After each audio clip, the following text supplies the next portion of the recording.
na hali ya watu waliotokewa na Yesu aliyefufuka. Matokeo ya kufufuka kwa Yesu na hali ya watu waliotokewa na Yesu aliyefufuka.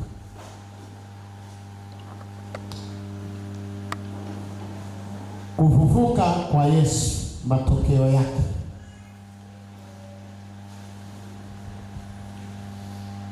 Na hali za watu waliotokewa na Yesu aliyefufuka. Katika kitabu cha Injili ya Yohana sura ile ya 20, Biblia inasema hata siku ya kwanza ya juma, subiri ufungue nisikuache. Yohana sura ya 20, nataka kuanza kusoma mstari wa kwanza na kusubiri wewe ufungue.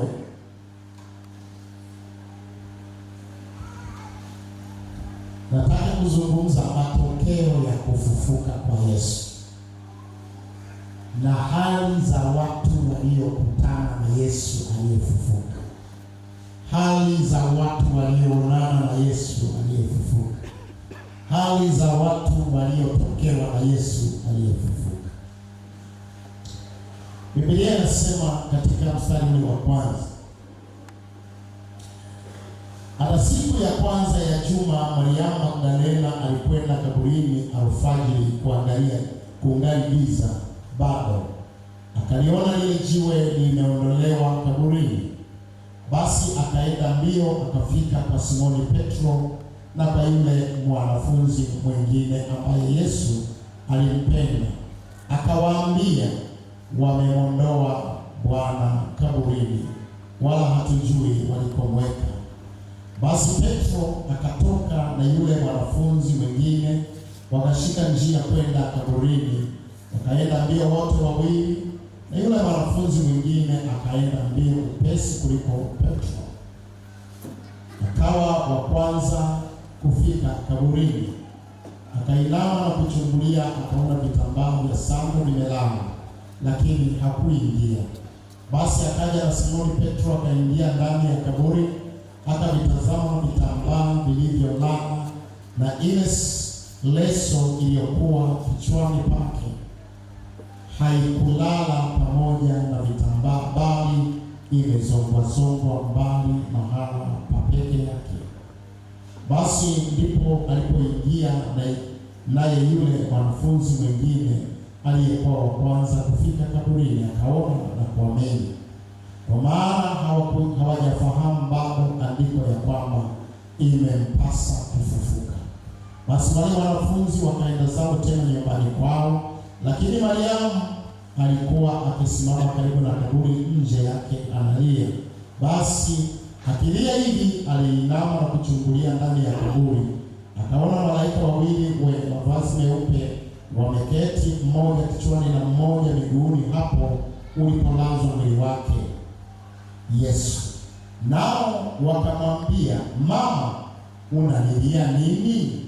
Akawaambia, kwa sababu wameondoa Bwana wangu, wala mimi sijui walikomweka.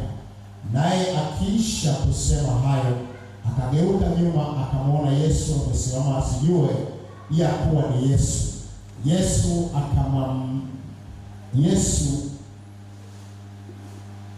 akamwambia, mama, unalia nini? Unamtafuta nani? Naye huku akidhani ya kuwa ni mtunza bustani, akamwambia, Bwana, ikiwa umemchukua wewe, uniambie ulipomweka, nami nitamuondoa. Yesu akamwambia, Mariamu. Yeye akageuka akamwambia kwa Kiebrania, Rabboni, yaani mwalimu wangu. Yesu akamwambia, usinishike, kwa maana sijapaa kwenda kwa Baba, lakini enenda kwa ndugu zangu ukawaambie, ninapaa kwenda kwa Baba yangu, naye ni Baba yenu, kwa Mungu wangu, naye ni Mungu wenu. Mariamu Magdalena akaenda akawapasha wanafunzi habari ya kwamba nimemwona Bwana, na ya kwamba amemwambia haya. Bwana Yesu asifiwe. Hapa ninapata habari ya mtu mmoja aliyetokewa na Yesu, Mariamu Magdalena. Ninarudi kitabu cha Mathayo. Ninarudi kitabu cha Mathayo sura ya 28. Biblia inasema hata Sabato ilipokuwa ikipambazuka siku ya kwanza ya juma, Mariamu Magdalena na Mariamu yule wa pili walikwenda kulitazama kaburi.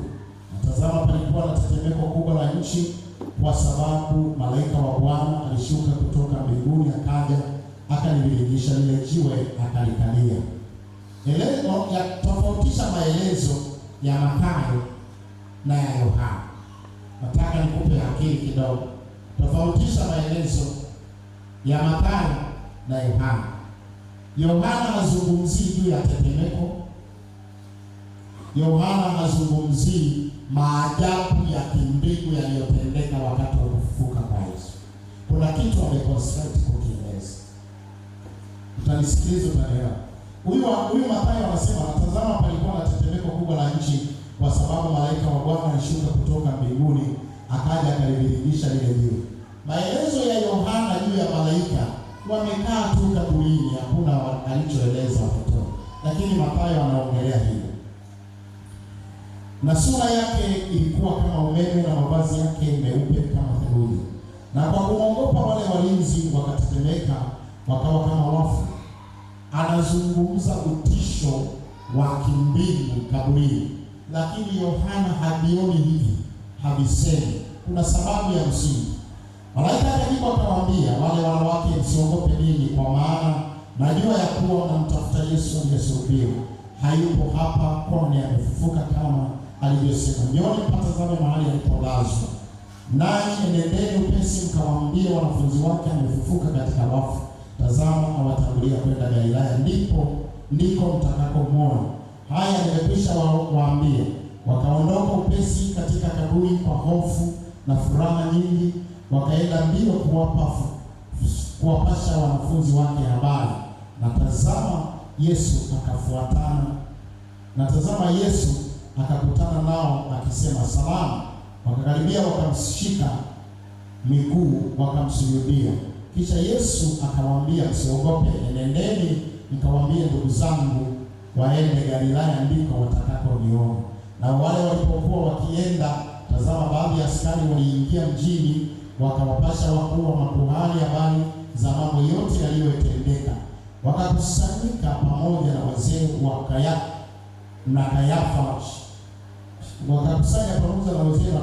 Kayafa, shauri, wakawapa askari fedha nyingi, wakisema, semeni ya kwamba wanafunzi wake walikuja usiku, wakamwiba sisi tulipokuwa tumelala.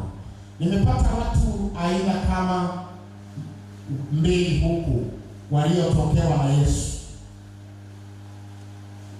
Nimepata wanawake kaburini waliotokewa na Yesu. Kule nilipata Magdalena. Hapa nimewapata na askari walinzi wa kaburi. Bwana Yesu asifiwe. Bwana Yesu asifiwe. Mimi nataka nikutazamishe watu waliotokewa na Yesu aliyefufuka. Ndicho nataka macho yako yaelekee. Watu waliotokewa, hali zao zilikuwa.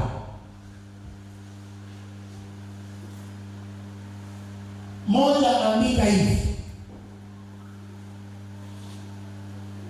Yesu aliyefufuka yuko tofauti na Yesu ambaye bado hajasulubiwa.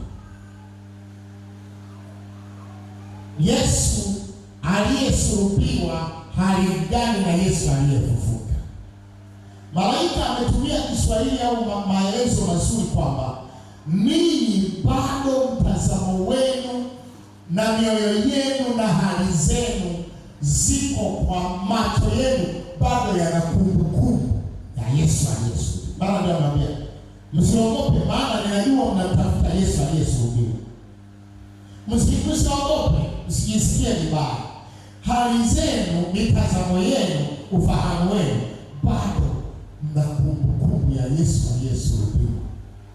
Ndivyo mlivyo hali zenu. Ni nyinyi hali zenu bado zimembeba Yesu aliyesulubiwa. Lakini mimi nataka niwaambie, malaika anasema mimi nimemuona Yesu aliyefufuka. Na mimi nataka kuwapa habari, achaneni na maisha ya Yesu aliyesulubiwa. Chukueni hali za maisha ya Yesu aliyefufuka.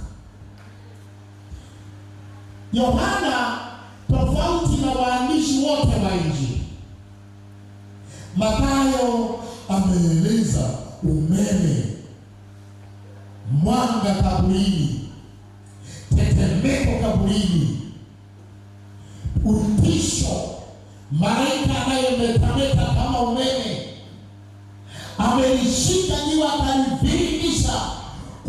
Mathayo anaonyesha nguvu za uungu za Yesu aliyetoka kusulubiwa, amekuja katika ufufuo.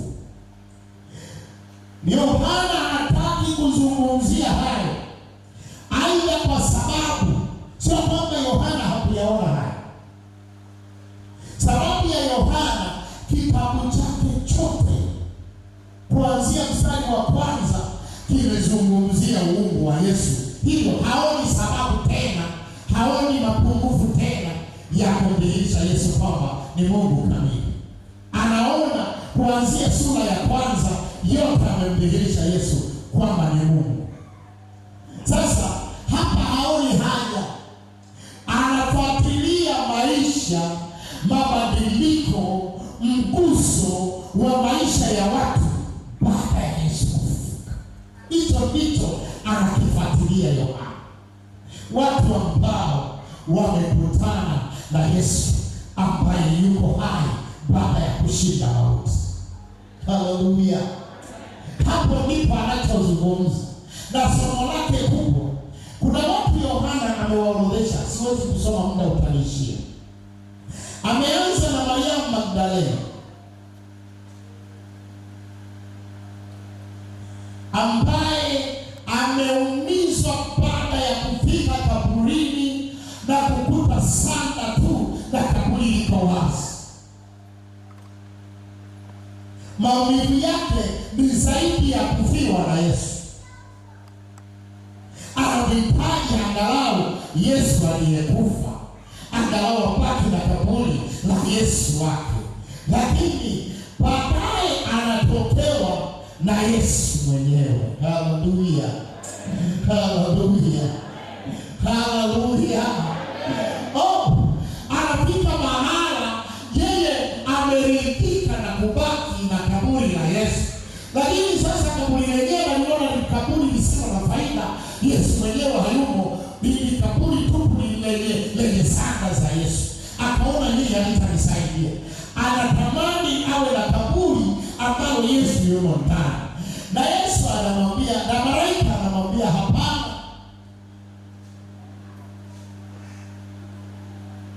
Anamwambia angalia nyuma yako, mgongoni pako.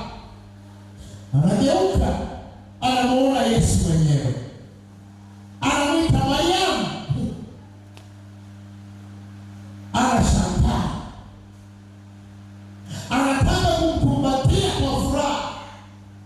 Macho ya Mariamu yanageuka kutoka kwenye kaburi la Yesu aliyekufa, anataka kumrukia Yesu aliye hai. Hali ya Mariamu inabadilika ghafla. Hali ya Mariamu, hisia za Mariamu zinabadilika ghafla. Anamwita Rabboni, yeye ni mwalimu wangu. Yesu anamwambia usinishike. Hatamani tena kuziomba sanda, hatamani tena kuliona kaburi, hatamani tena kuchungulia kaburi. Anamuona Yesu aliyefufuka, moyo wake unabadilika. Haleluya, haleluya, haleluya. Yesu sio historia ya miaka 2000 iliyopita. Watu waliobaki na historia ya Yesu aliyesulubiwa bado wana huzuni, bado hawana amani, bado wana mashaka yao, bado wana misiba, bado wanakufiwa. Lakini watu, nataka kukuonyesha, Yohana anataka kuonyesha maisha ya watu waliomwona Yesu aliyefufuka. Haleluya, haleluya. Kwenye dini zetu tumebaki na Yesu ambaye yuko kaburini, ambaye ni historia. Hatujakutana na Yesu aliye hai, aliyetoka kaburini, ambaye ukikutana naye lazima maisha yabadilike. Haleluya. Watu wamebatizwa ubatizo wa dini zao kwa historia ya Yesu aliyesulubiwa, lakini mimi nina habari za Yesu aliyefufuka leo. Oh, glory to God. Nataka nizungumze Yesu aliyefufuka. Mariamu anabadilika, hakuitazama kaburi tena, hakuzichunguza sana tena, hakuchunguza jiwe lililokuwa kaburini tena, hakuyawaza mafuta ya kuipaka maiti isioze aliyoyabeba. Anamuona Yesu hahitaji uzuri wa kuoza. Yesu yu hai, hahitaji kaburi la kumhifadhi yeye. Haleluya. Natamani kuonyesha maisha ya watu waliyekutana na Yesu aliyefufuka. Natamani kutazamishe tabia za watu waliyekutana na Yesu aliyefufuka. Natamani kuonyeshe imani ya watu waliokutana na Yesu aliyefufuka. Haleluya. Mariamu amebeba mafuta ambayo walikuwa wanaupiminia mwili ili asioze, wamtunze, wamehifadhi, asije akapotea kumbukumbu yake, waendelee kuwa wanamkuta vizazi na vizazi. Kivizazi havihitaji kuona Yesu aliye kaburini, vizazi vinamhitaji Yesu aliye hai. Nasikiliza na dunia, sikilizeni, dunia haihitaji watu wenye historia ya Yesu aliyewahi kuishi Nazareti, aliyewahi kuishi Galilaya, aliyewahi kusulubiwa msalabani. Dunia inamhitaji Yesu aliye hai, ambaye akikutana na watu anabadilisha mambo. Haleluya. Natamani nikueleweshe mambo haya. Sisi nitumie lugha gani ya kukusaidia? Nisome maandiko mengine kidogo. Nisome maandiko mengine. Luka sura ya 24. Yohana anamuonyesha Mariamu kwenye sura ya 28 ya Mathayo. Anamuonyesha Mariamu mama yake akiwa amekata tamaa, amehuzunika, amevunjika moyo. Ukichunguza, wanatheolojia wanasema yako mambo yaliyomuumiza zaidi Mariamu kuhusu kufa na kusulubiwa kwa Yesu. Jambo la kwanza, baba yake Yusufu alifariki Yesu akiwa na miaka 18. Yesu akiwa na miaka 18, Yusufu baba mlezi akafariki. Mariamu analitazama jambo la kusulubiwa na kuteswa kwa Yesu kama kwamba angekuwepo baba yake wangemheshimu, hata ukoo wao wangeheshimu, wangesimama, wangemtetea.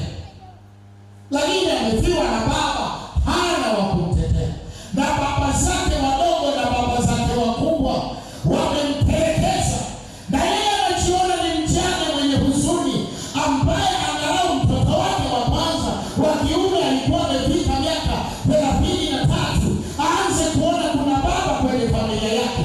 Lakini anaona sasa na yeye ameuawa. Huzuni ya Mariamu. Sikiliza. Lakini cha pili kilichokuza huzuni katika moyo wa Mariamu, alimtazama Yesu ni kama Sikiliza, amekosa malezi ya baba, ndio maana akajiingiza kwenye matatizo na watu wa dini, ndio maana akajiingiza kwenye matatizo na watu wa siasa. Kina Herode wafalme anajiingiza kwenye matatizo na Kaisari, hata anahukumiwa kuuawa. Angekuwepo baba yake angemkanya, kwa sababu hata Mariamu, Biblia inasema mpaka wakati huu alikuwa haamini kwamba yanayotendeka kwa Yesu ni yale yaliyoandikiwa toka mbinguni, ni yale yaliyotabiriwa na manabii. Kwa hiyo anaona kama Yesu alikosa mtu wa kumadibisha au kijana mwenye maadili, anaona kama kauawa kwa kukosa maadili. Anakumbuka msiba wa baba yake ambaye ni Yusufu, anaumia sana.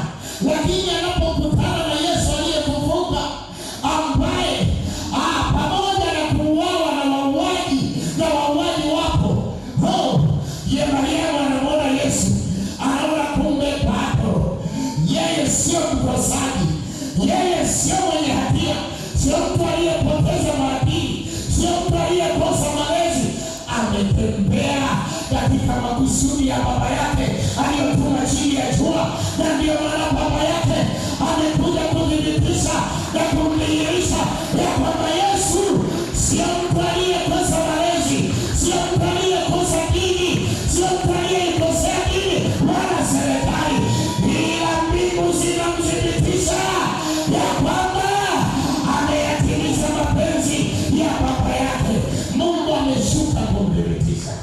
Haleluya, haleluya. Simama, ngoja tusome kidogo. Nasoma kidogo maandiko haya katika Luka sura ya 24. Nianze mstari wa 13. Atazama, siku ile watu wawili miongoni mwao walikuwa wakienda kijiji kimoja jina lake Emau, kilichokuwa mbali na Yerusalemu kama mwendo wa saa 2. Nao walikuwa wakizungumza wao kwa wao habari za mambo haya yote yaliyotukia. Ikawa katika kuzungumza na kuulizana kwa Yesu mwenyewe akakaribia, akaandamana nao, watu wenye huzuni.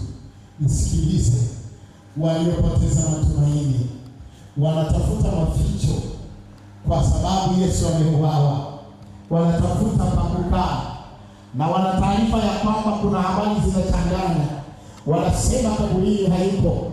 Watu kama wakana wamevumisha taarifa ya kwamba huyu Yesu hayumo kaburini, na sisi tulitumaini wokovu kupitia yeye. Tulitumaini kwake tutapata msamaha wa dhambi. Tulitumaini atairudisha neema ya Mungu katika maisha yetu.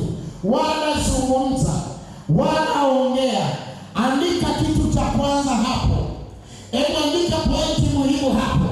Andika hivi: ukitaka Yesu aliyefufuka kutokea.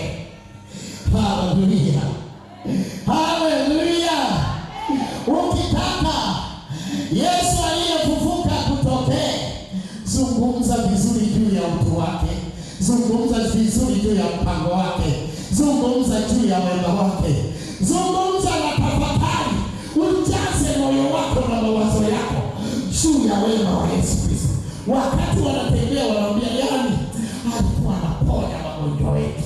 Wanatafakari juu ya wema wake, yani alikuwa analisha watu wakikosa njaa, wakikosa chakula, anashusha mikate. Yani alifufua na watu waliofiwa. Ilikuwa imefikia mtu akifiwa, akiuguliwa, wanampelekea taarifa, wanasema kaka yetu Lazaro yuko kitandani mahututi. Alikuwa tumaini la wagonjwa. Sikiliza, wanatafakari mambo mema juu ya Yesu, wanatafakari wema wa Yesu Kristo, wanatafakari uzuri wa Yesu Kristo. Ukitafakari juu ya uzuri wa Yesu, Yesu aliyefufuka atakutokea. Wakati wanatafakari juu ya uzuri wake, hata kama amekufa, hata kama amezikwa, hata kama hawajui waliko, lakini wanatafakari juu ya uzuri wake, wanatafakari juu ya matendo yake mema, wanatafakari juu ya mafundisho yake mazuri. Wanazungumza wakimtafakari Yesu. Biblia inaniambia Yesu mwenyewe aliyefufuka, sio habari zake, sio taarifa zake, sio historia yake. Yesu mwenyewe atatoka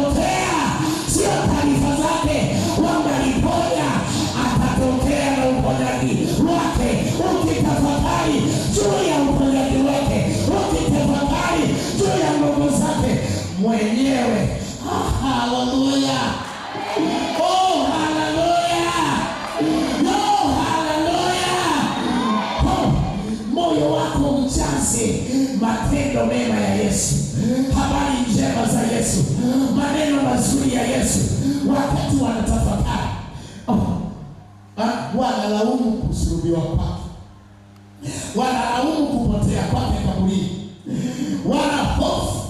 Jambo la kwanza, Yesu akaandamana nao yeye mwenyewe, sio mwingine, sio taarifa za wale waliomwona, sio taarifa za uzushi, sio taarifa za uzushi kwamba amefufuka. Yeye mwenyewe atakutokea akiwa amefufuka, yeye mwenyewe atakutokea akiwa amefufuka. Hautabaki na taarifa. Oh, haleluya, haleluya! Yesu aliyefufuka habaki taarifa za kufufuka kwa Yesu, atakutokea akiwa hai. Haleluya, atatokea akiwa hai hapo. Hautabaki na taarifa zake kwamba amefufuka. Na siku ya leo, hebu moyo wako ujaze maneno mema ya Yesu Kristo. Roho yako ruhusu ijawe na taarifa njema za Yesu Kristo. Utafakarishe moyo wako, atakutokea yeye mwenyewe, sio taarifa zake. Hautapata tu taarifa amefufuka, atakutokea akiwa amefufuka. Na kikutokea akiwa amefufuka, kila kitu kinabadilika ndani mwako. Oh, haleluya! Alipowatokea, Biblia inasema hivi, akamwambia yeye mwenyewe akakaribia, akaandamana nao, macho yao yakafumbwa wasimtambue. Mpaka sasa bado umefumba usitambue, na mpaka hapo ipo bado umefumba ndio maana una huzuni, hapa changamko halipo, kwa sababu kuna kitu hakijafunuliwa kwako. Kuna kitu kwako, uongo wako haujafunuliwa, moyo wako kuna kitu hakijafunuliwa, umefungwa. Akamwambia, ni maneno gani hayo mnayosemezana hivi mnapotembea? Wakasimama wakakunja nyuso zao. Oh, unatembea una mawazo mabaya ya huzuni, unatembea una hofu ya mabaya kukutokea, unatembea unawaza hukumu mingi. Anasema, ni habari gani uliyoijaza kwenye mawazo yako? Watu wanakasirika. Yaani nina matatizo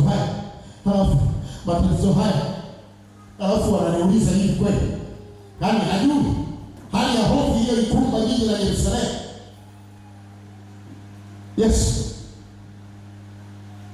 akajibu mmoja wao, jina lake Kleopa, akamwambia, je, wewe peke yako mgeni katika Yerusalemu, hata hujui yaliyotukia huko siku hizi? Akamuuliza, mambo gani? Wakamwambia, mambo ya Yesu wa Nazareti. Mambo wamebaki na mambo ya Yesu wa Nazareti. Yesu ameona kwa sababu moyoni mwao wana mambo ya Yesu wa Nazareti, ndio sababu wanawatokea. Haleluya, haleluya. Anasema wakaeleza walivyosulubiwa, lakini mstari wa 24 anasema tena, wanawake kadha wa kadha wa kwetu walituchipusha, waliokwenda kaburini asubuhi na mapema wasiuone mwili wake, wakaja wakasema ya kwamba wametokewa na malaika waliosema kwamba yu hai. Pointi muhimu hapo, kukutana na malaika haina haja. Taarifa za kutokewa malaika hazina mpango. Mpango ni kutokewa na Yesu aliyefufuka. Amen. Kwa nini wameambiwa jamani, tumekutana na malaika? Haijawasaidia. Sema wamekuja wakatuambia wametokewa na malaika. Malaika nasema amefufuka. Na wao wenyewe wasimuone mwili wake, wakaja wakasema ya kwamba wametokewa na malaika.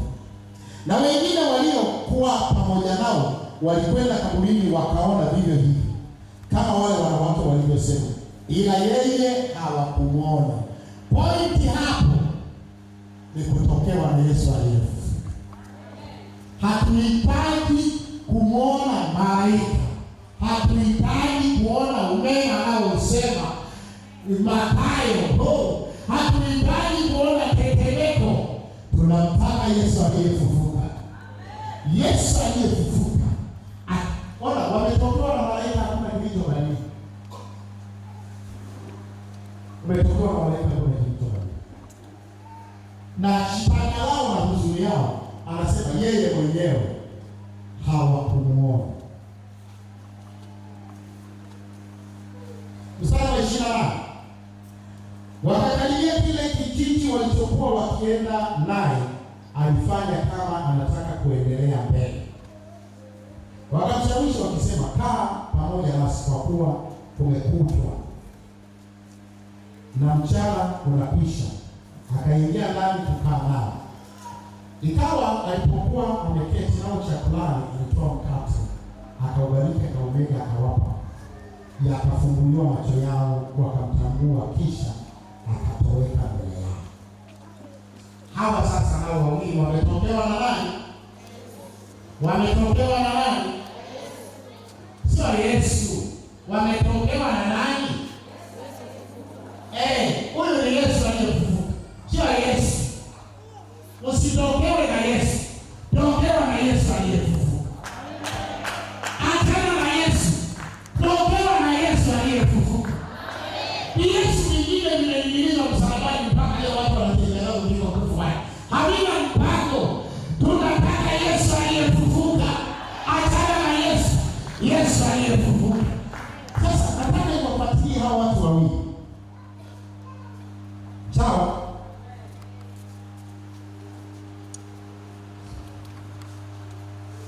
Wakaambiana, je, mioyo yetu haikuwaka ndani yetu hapo alipokuwa akisema nasi njiani na kutufunulia maandiko?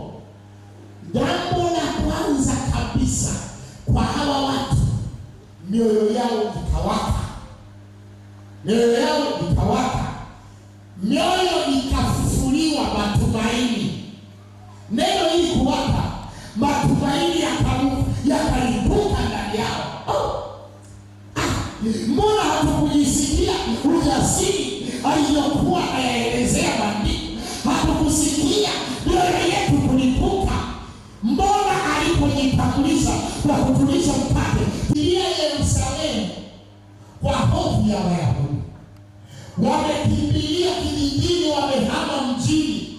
Wamekimbia mjini, wameacha kazi zao, wameacha biashara zao. Mji umechafuka, wanatafutwa watu walioambatana na Yesu wanyamazishwe, wasije wakasema Yesu fufuka. Lakini wanakimbia kwa sababu wanatafutwa, wanakutana na yeye aliyefufuka. Na yeye aliyefufuka aliposema nao, wanageuza Yerusalemu, wanarudi. Alafu elewa ya kwamba hata yule aliyekuwa Yesu wakati wajamfahamu alitaka kutimize kwenda kijiji cha mbele. Wakamwambia kwa usiku huu. Na elewa, ilikuwa saa 12 wakati wanaingia pale Emau.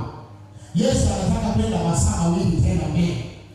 Wanamwambia kwa usiku huu. Na wamekaa naye mpaka saa 4, saa 5 anawafunulia kwamba ndio yeye. Hawaogopi, waliogopa saa 12. Saa 5 usiku wanageuza kwenda kwa wao.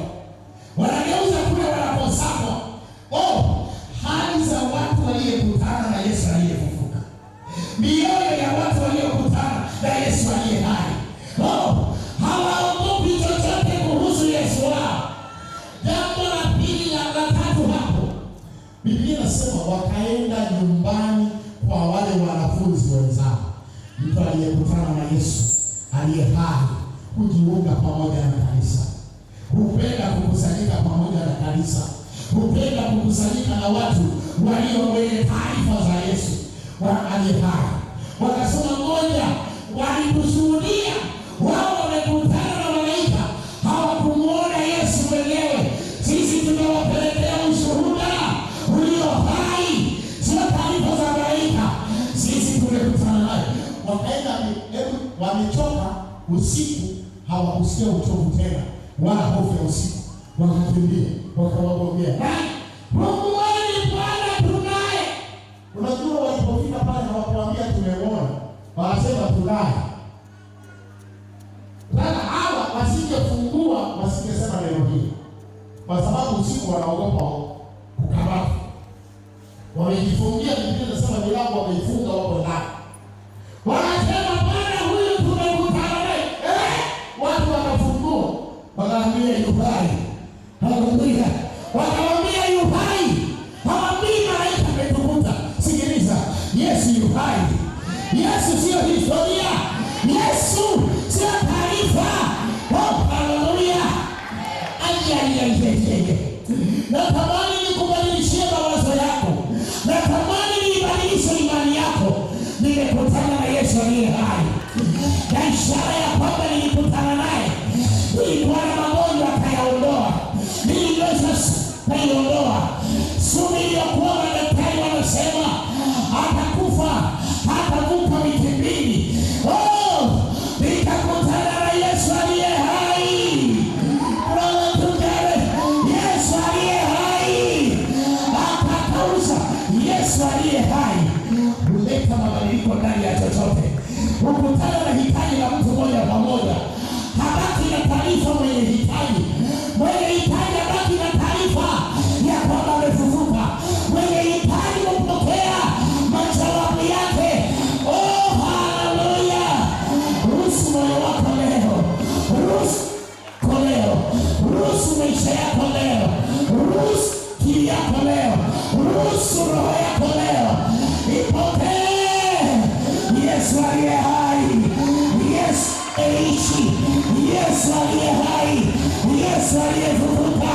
Ruhusu moyo wako leo, atakutana na hitaji lako moja kwa moja. Sio taarifa za jinsi anavyoponya, sio taarifa za jinsi anavyotenda muujiza, sio taarifa za jinsi alivyofufuka, sio taarifa za jinsi jua lilivyoondoka. Utamwona atazungumza na maisha yako leo, atazungumza na dhambi zako leo, ataachilia msamaha juu ya dhambi yako. Yesu yu hai. Yesu yu hai. Tofauti na mitume wote, leo wana makaburi yao, lakini yeye yu hai. Lakini yeye yu hai. Anakutana na watu wanaomtafuta, anakutana na watu wanaomzungumzia, anakutana na watu wanaosikiliza habari za kufufuka kwake. Naomba nisome mstari wa 36, sura ya 24. Andika hivi: watu waliokutana na Yesu aliyefufuka wakisema juu ya Yesu aliyefufuka, wanaowaambia na wao huwatokea. Haleluya. Sikiliza dunia hii, watu waliokutana na Yesu aliyefufuka wakienda kueleza Yesu aliyefufuka waliokutana nao, wanaowasikiliza na wenyewe hutokea na Yesu aliyefufuka. Haleluya. Haleluya. Haleluya. Mtu akikutana na Yesu aliyefufuka, akakutana na mtu ambaye amekutana na malaika, akakutana na mtu ambaye amesikia taarifa tu za Yesu aliyefufuka, akianza kuongea na mtu aliyekutana na Yesu aliyefufuka, na yeye anatokewa na Yesu aliyefufuka. Mstari wa 36 anasema, na walipokuwa katika kusema habari hiyo, yeye mwenyewe alisimama katikati yao. Haleluya. Hawa wawili waliotoka Emmaus wamerudi kwa wanafunzi, wamewafunguza, wanawaeleza jinsi walivyokutana naye. Wakatembea naye masaa mawili kwenda Emmaus, wanatembea naye, anawafundisha maandiko. Wakaingia ndani, akachukua mkate kama siku ya meza ya Bwana aliyoifanya siku anaenda kukamatwa, siku ya Alhamisi, akaumega alipotushirikisha meza ya Bwana. Haleluya. Mpaka tukamwona kama alivyo. Ni Yesu akapaa kwa nguvu zake. Walipokuwa wanaambiwa zile habari, wakati zile habari wanazipokea moyoni, wanaziingiza akilini, wanaziingiza kwenye imani, Ghafla Yesu akaonekana katikati yao, akawaambia, msiogope, ni mimi, tazameni mikono yangu, ni mimi, tazameni makovu, ni mimi, niangalieni vidonda. Walipokuwa wanashangaa, wanasema ameingiaje? Mbona hatujamfungulia? Wanawaambia, huyu sasa hivi hahitaji kufunguliwa, huyu ni Yesu aliyefufuka. Huyu sasa hivi hafungiwi, huyu ni Yesu aliyefufuka. Hafungiwi kwenda kutenda jambo lolote. Wakati wanashangaa, jambo lingine likatokea. Biblia inasema hivi, wakati wanadua, wanastaajabu, wanaogopa, Yesu akataka kuwadhibitishia. Anambia, nataka niwadhibitishie kwamba ni angalieni mikono, angalieni miiba kichwani.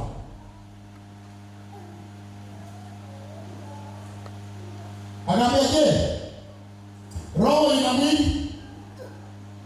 Roho haikamatiki. Hata ukimwona malaika hapo uweze ukamshika, ni roho. Sasa mimi nilipoadhirishia kwambia, mna mkate, mna samaki. Petro, mtaalamu wa kubaki na samaki, yeye kwanza kula. Tuko gorofani tumejifungia, lakini kula muhimu. Ameficha samaki wake mmoja tu. Akamwambia, Bwana, huyu hapa. Akamtafuna mbele yao. Kumbe walikuwa wanajua kanuni ya kula paka na kulaji. Yesu alikuwa hana bila kukiinua kitu juu na kumshukuru Mungu. Ni kanuni yake. Ni Bwana. Petro naye kabadilika alipomwona Yesu aliyefufuka. Petro mchoyo, bahili, katika mitume wote aliyekuwa bahili kwa utoaji ni Petro. Yeye saa zote alikuwa anajitazama yeye. Yesu alipomwona Yesu aliyefufuka, akachukua kilicho chake cha mwisho akampa Yesu. Chake cha mwisho. Muda wangu usingetosha, naomba uyaandike haya. Nikupe tu maandiko mengine utayasoma.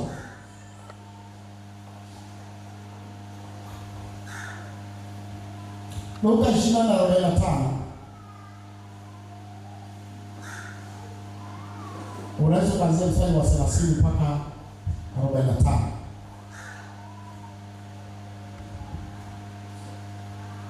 Halafu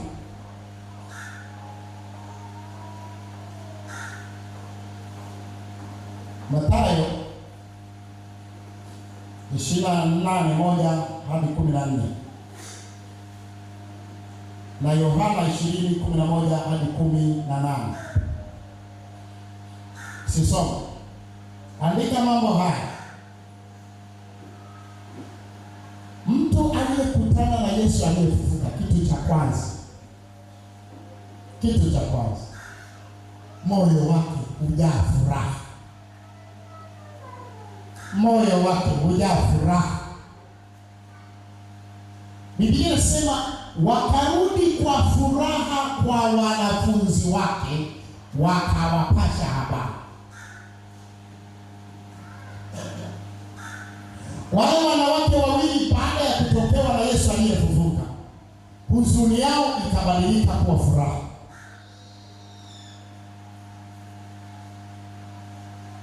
Wakarudi kwa furaha.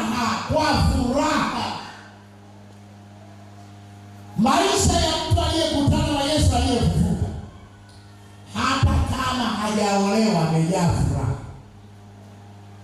Haleluya. Haleluya. Hata kama hajaajiriwa, amejaa furaha. Bwana Yesu asifiwe. Hata kama hana hela, amejaa furaha. Na alama ya tunda la Roho Mtakatifu kwamba wakajaa furaha, unyonge ukatoweka, wakajaa changamko. Mtu aliyekutana na Yesu aliyefufuka. Haleluya. Huyu mara kadhaa anashuhudia mambo mengi sana kwenye mikutano ya wachungaji. Mimi naweza nikakutana na wachungaji wanamiliki mali. Sasa mimi huwa mara zote nakuwa nina furaha, sina hofu, sina hali ya kwamba kuna tatizo. Mimi wakati mwingine ukija kugundua ninayopitia unaweza kanini. Lakini ni nini?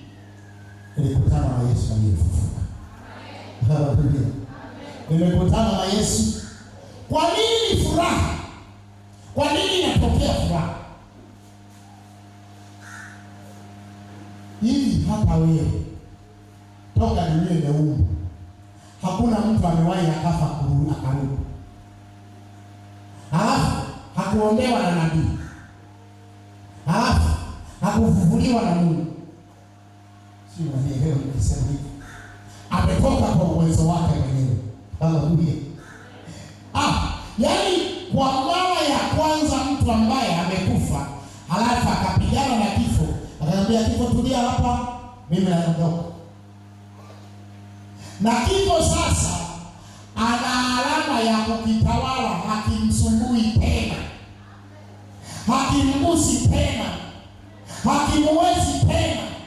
Hata sura yake wanapomtazama hana namna ya kufa tena. Furaha kwa sababu ni tumaini lake. Kwa kuwa ninayemtumainia mimi hafi na kifo chochote. Kwa hiyo matumaini yangu hayauawi na kifo chochote. Kwa hiyo matarajio yangu hayazuiliwi na mauti yoyote. Hayana mfalme atakayezuia nisipokee matumaini yangu. Maana walini nisifurahi, walini nisipige kigelegele, walini nisiimbe, walini nisipige makofi.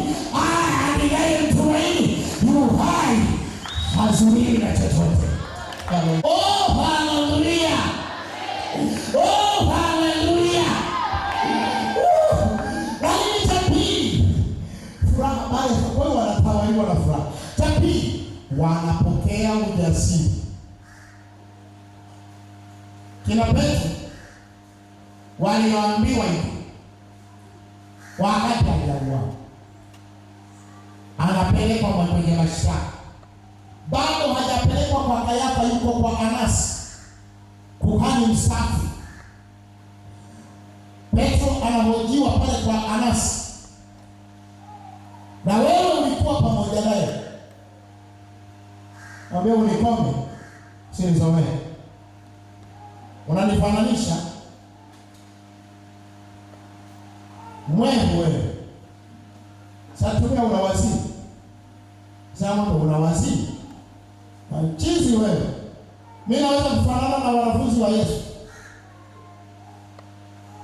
Lakini Petro, haleluya, alipokutana na Yesu aliyefufuka, haleluya, akapokea ujasiri.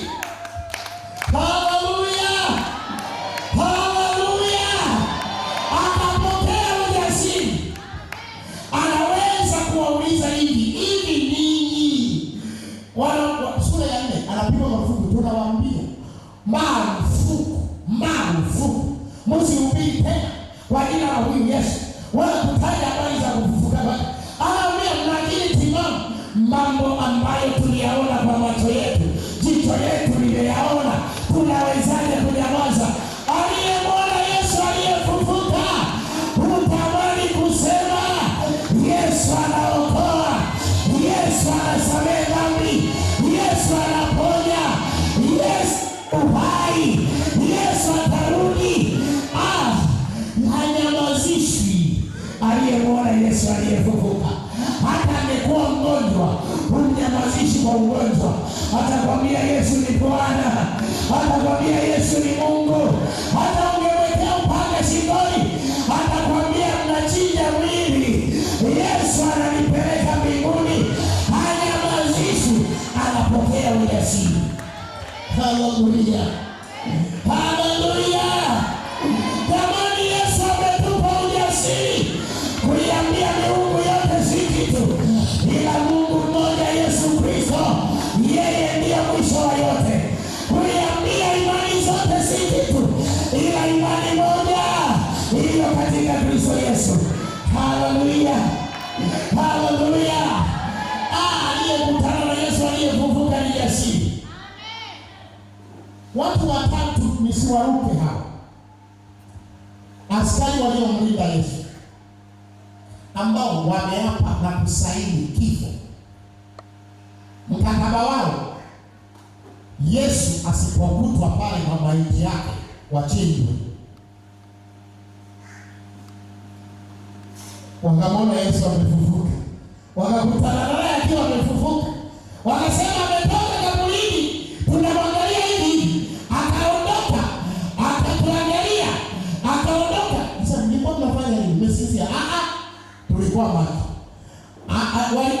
Alianza kuwashambulia, hakutushambulia, ila alivyo mili yetu ilikufa ganzi, tukabaki tunaona, tunasikia, lakini hawezi hata kutikisa kopo. Tukabaki tumemwangalia. Tulianguka tukawa kama wafu. Amefufuka. Sikiliza. Mkisema Yesu hayupo kaburini mnakata shingo. Ndio mkataba mlio sahihi.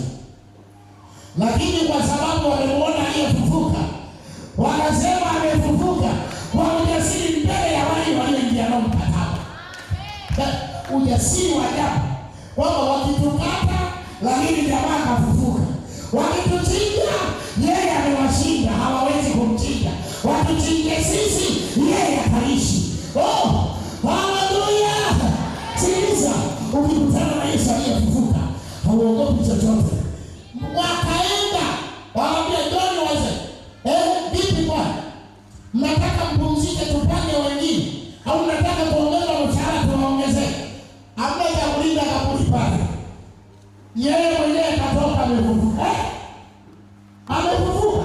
Naye kawaambia, sisi ndio tunawaambia amefufuka. Haleluya. Mwinjilisti wa kwanza kuhubiri Yesu amefufuka ni mlinzi aliyeingia mkataba wa kuzuia Yesu kufufuka. Haleluya. Mwinjilisti wa kwanza kuhubiri Yesu amefufuka ni yule askari mkorofi kuliko wote aliyekuwa anataka Yesu amkatekate vipande na mchome moto ili asifufuke. Ndio mhubiri wa kwanza kusema Yesu amefufuka. Haleluya. Amekutana na Yesu aliyefufuka. Ukikutana na Yesu aliyefufuka, imani inabadilika. Imani yake walikuwa wanajua huyu ni mhalifu, anaikaribu dini. Imani imebadilika, anaona huyu ni Yesu aliye hai. Ni Yesu aliyetoka kwa Mungu. Ni Yesu mwenye haki. Ni Yesu mtakatifu. Ni Yesu anayesamehe dhambi, kwa sababu amekutana. Jambo la tatu hapa.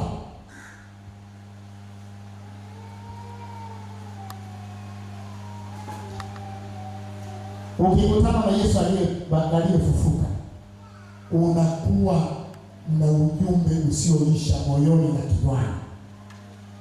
Unakuwa na ujumbe usioisha. Ndio maana Biblia inaposema aliye na mwana anao huo ushuhuda. Aliyekutana na Yesu aliyefufuka hatakosa cha kusema juu ya Yesu aliyefufuka. Maisha yako yakuhusu yakutane na Yesu aliye hai. Na kanuni nimekuonyesha. Ili ukutane na Yesu aliyefufuka, tafakari, zungumza, ingiza moyoni mwako juu ya uzuri wa Yesu.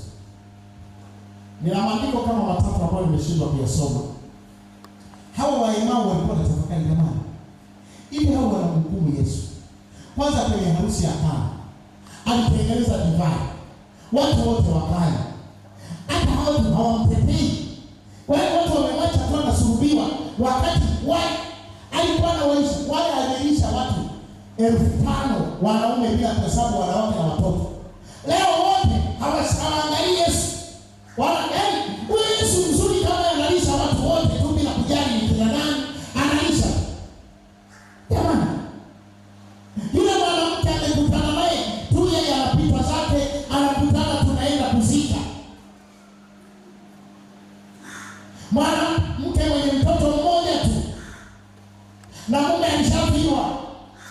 na miaka yake imefika 60, hawezi kuzaa wala kuolewa, haruhusiwi. Wayahudi walikuwa haruhusiwi kuolewa ukifika miaka 60. Biblia inasema mwanamke mjane na ahesabiwe kuwa mjane akifika miaka 60. Yaani ukifiwa kabla ya miaka 60 hutakiwi kuitwa mjane. Umeelewa kanuni ya Biblia ya mjane? Mjane sio mtu aliyefiwa mume. Mjane ni mtu asiyeruhusiwa kuolewa. Ameshafika miaka 60, si ruhusa tena kuolewa. Wamekutana naye, mume amekufa na watoto wote wamekufa. Amebakiza katoto kamoja na kenyewe kamekufa. Tunaenda kuzika. Jamani, Yesu wa watu huyu akapachika mkono akamwambia kijana yule, mpaka leo kanaishi. Halafu wanamwacha kweli. Kanuni ya Yesu akutokee. Kanuni ya Yesu akutokee. Usiwaze juu ya jambo ambalo hajawahi kukutendea. Jaza mambo ambayo amewahi kukutendea moyoni mwako. Tafakari mambo mema ambayo amewahi kukutendea. Usiangalie ile jambo kwamba mbona ugonjwa aliponi, nimeomba mtiponi, achana na hilo. Angalia jinsi alivyokusamehe Baba. Haleluya. Haleluya. Haleluya. Angalia jinsi alivyokuokoa kwenye ile ajali. Angalia jinsi kwenye korona majirani walikufa na ndugu zako wewe utaishi. Yakaze hayo moyoni mwako, yaweke hayo moyoni mwako, ujaze uzuri wa Yesu.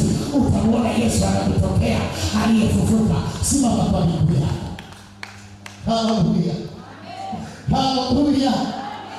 Usiwaze jinsi walivyompiga. Usiwaze jinsi alivyokaburini. Wala usisumbuke dini zingine zisizoamini Yesu aliye hai. Na wanavyomsema na wengine wanamtukana, wala isikusumbue. Wamtukana tukanavyo, yeye yu hai. Yeye yu hai. Yeye yu hai. Yeye yu hai. Yes, yu hai. Once, lakini kwangu yu hai. Leo kwako yu hai. Leo Yesu kwako yu hai. Leo kwako Yesu yu hai. Kwa shaka natamani kila mtu ampokee Yesu aliye hai. Apokee hitaji la moyo wako. Aseme hitaji lako. Hitaji kubwa la Mariamu mzazi wa Yesu ilikuwa ni hofu kwamba nitazaraulikaje. Mimi nimefiwa, mtoto wa kwanza nimefiwa, halafu nimeonekana nimezaa mtoto harifu, nimekosana na serikali, nimekosana na wanasiasa, nimekosana na dini, halafu na mimi ndio mzazi, nitaishije? Yesu yu hai Baba. Yesu yu hai Baba. Mariamu, ndio maana Mariamu alipokutana na Yesu aliyefufuka, Biblia inasema hakurudi kwao tena Galilaya. Hakwenda tena. Akaambatana na wanafunzi. Na yeye akasema na mimi leo sio mwanangu. Kuanzia leo mimi ni mwanafunzi wa Yesu. Sio mzazi wa Yesu, ni mwanafunzi wa Yesu. Kuanzia pale akajiunga na wanafunzi wa Yesu. Haleluya. Haleluya. Haleluya. Inawezekana na wewe ni Mariamu. Ulikuwa na imani kama ipo kama haipo. Ulikuwa unaingia kama unatoka. Haupo sawa sawa. Na leo Yesu anataka kutokea yeye aliyefufuka. Amua kuingia mazima. Amua kupata shauri mpya. Utamwona Yesu aliye hai akiyatokea maisha yako. Wakati watu wanakimbia mauti inayowatafuta, wewe utamwona aliyekushindia mauti. Anainamazisha mauti na kuitetemesha na kuiogopesha. Wakati watu wanaogopa wachawi, utamwona aliye hai akinyamazisha kila rabia ya ulozi na mizimu na majini. Wakati watu wanaogopa nguvu zinazofilisi biashara, Yesu aliye hai atatokea juu yako, atanyamazisha hofu yako, matumaini yako yatafufuliwa, moyo wako utawaka upya juu ya kumpenda Mungu na juu ya kufanya kazi ya Mungu, na kinywa chako kitapenda kusema Yesu yu hai. Yesu amefufuka. Yesu ameniokoa. Yesu amenisamehe. Yesu atanichukua, nitakwenda mbinguni. Hebu sikiliza, funika macho yako. Nataka niseme na wewe,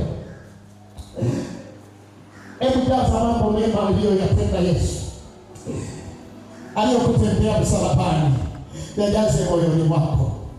Hebu jaza kauli nzuri alizozisema Yesu hata msalabani. Pamoja na kwamba umekuwa mtu wa mashaka na mtu sio mwaminifu kwa Mungu, lakini Yesu akasema, Baba uwasamehe, maana hawajui walitendalo. Umefanya hayo kwa kutokujua tu, ndio maana unafanya kazi ya Mungu kwa moyo wa ulegevu. Lakini leo mwambie Mungu, ukielewa Mungu amesema, Mungu hakuhukumu wala hakushitaki kwa yale uliyoshindwa kufanya vizuri, kwa yale uliyotenda isivyo sahihi, kwa namna ulivyokuwa unamkunjia uso, kama wale wa Emau anaposema kazi zake unakunja uso. Yeye anasema wala usiogope, yeye anasema wala usifadhaike.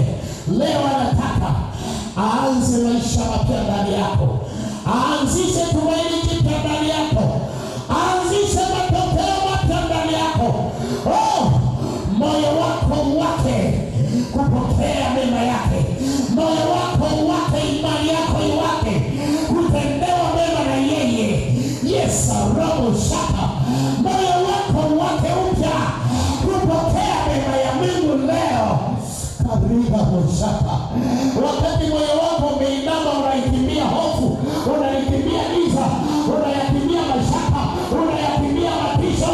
Yesu amefufuka ili akusaidie. Ni baba shaka ana ninonieshe. Leo anataka yaguse maisha yako. Leo anataka aliye hai akutane matumaini katika hili. Yeye aliye hai, Yesu Kristo, tutabushaka. Yeye aliye hai, Yesu Kristo, yeye aliye hai, Yesu Kristo akutokee. Utaona kitu kile ambacho kimekuwa tatizo la maisha yako, kimekuwa tatizo la imani yako, kimekuwa tatizo la mwenendo wako. Leo atasema nao, wala hatatuma malaika, wala hatawatuma mitume, wala hatawatuma kina Mariamu. Yeye mwenyewe ataambatana na wewe, yeye mwenyewe atasema na shida yako, yeye mwenyewe anataka kukutana na wewe. Aliyefufuka, aliyekushindia, aliyekushindia anataka kukutana na maisha yako. Mwambie Yesu, kama uwe na moyo kama wa Mariamu, nataka kumwona Yesu aliyefufuka, nataka kuonana na Yesu aliyefufuka, nataka aseme na mimi aliyefufuka, nataka aonane na mimi aliyefufuka, nataka azungumze na shida yangu aliye hai, nataka azungumze na maisha yangu yeye aliye hai, natamani aseme. Ekapapasoko, emuomba kaza sauti yako, mwite Yesu aliye hai, mwite Yesu aliyefufuka akutane na maisha yako, akutane na roho yako, akutane na mwili wako, akutane na udhaifu wako, akutane na majaribu yako, akutane na hofu yako, akutane. Yeye yu hai. Nikapata lemoseke kwa jina la Yesu Kristo, ninatamka Yesu aliye hai, mpokee huyu. Anatafuta kukuona, upokee moyo huu. Unatafuta kukuona, ipokee nafsi hii. Inatafuta kukuona, mpokee mama huyu. Anatafuta kukuona, mpokee binti huyu. Anatafuta kukuona, mpokee kijana huyu. Anatafuta kukuona. Baraba shaka. Yesu, ikalaba, ikolile mamosha, imelele mamosha, ikakada mamosha, imelele mamosha. Yesu yu hai, uliye hai, watokee, wasemeshe kama ulivyowasemesha wale kina Magdalena kaburini, wasemeshe na hawa juu ya kaburi lao linalowatia hofu, juu ya magonjwa yao yanayowaogopesha, juu ya shida zao zinazowaogopesha. Wasemeshe Yesu uliye hai, sema na maisha yao. Yakakakamete itekomolilabishaka inamemesoriangae ita jina la Yesu. Sema na ugonjwa, sema na udhaifu wa mwili huu, sema na udhaifu wa mishipa hii, sema na udhaifu wa moyo, sema nao Yesu uliye hai, wala usitume mtume